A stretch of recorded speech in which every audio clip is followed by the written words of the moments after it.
Hey everyone, welcome back. Today I am showing you exactly how to use projects in Claude. In 2026, this feature has become the ultimate workspace for power users on Claude Pro and Team plans, allowing you to build a permanent knowledge base so you never have to re-upload the same files twice. Let's get right into the setup. First, you need to create your dedicated workspace on the platform.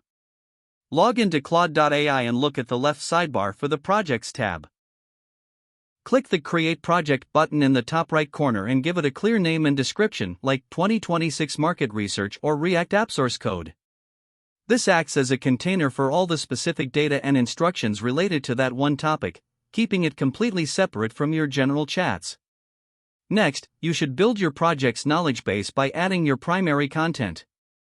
This is the most powerful part of the 2026 workflow. You can upload documents, PDFs, or massive blocks of code, up to 20 megabytes per file, by dragging and dropping them directly into the project. Once your files are in, click Set Project Instructions to define how Claude should behave only within this project. For example, you can tell it to always use a professional tone or ensure all code snippets follow our team's specific style guide.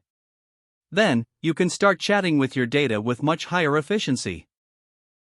Once your project is set up, just click Start a new chat inside that workspace. Claude will now answer every question based only on the files and custom instructions you provided.